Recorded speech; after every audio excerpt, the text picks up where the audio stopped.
Les enfants victimes aussi de la guerre à Gaza, nombreux sont ceux qui meurent dans des bombardements. Un nouvel exemple avec l'histoire de ce père qui s'est rendu à la commune pour déclarer la naissance de ses jumeaux.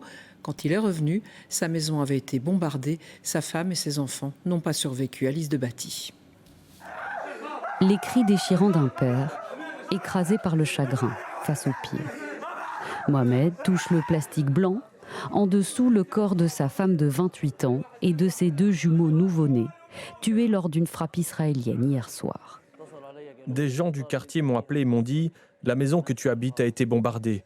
Ma femme, mes 2 enfants et ma belle-mère sont morts. » Mohamed s'était absenté de leur appartement à Deir el-Bala pour enregistrer leur naissance.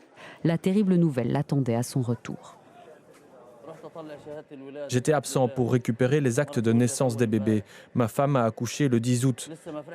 Je n'ai même pas eu le temps de les célébrer. Elle a accouché par césarienne et elle était encore fatiguée et ne pouvait pas marcher.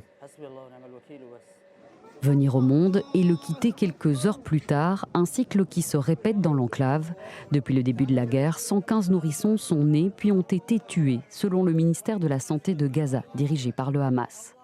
Ce mardi, le président américain Joe Biden a estimé qu'un cessez-le-feu dans la bande de Gaza pourrait permettre d'éviter une attaque iranienne contre Israël, à l'heure où la communauté internationale redouble de pression pour éviter un conflit généralisé au Moyen-Orient.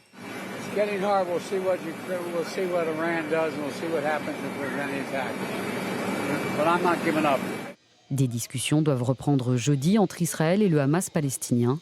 Selon les autorités locales, le bilan humain approche aujourd'hui les 40 000 morts dans la bande de Gaza depuis le 7 octobre.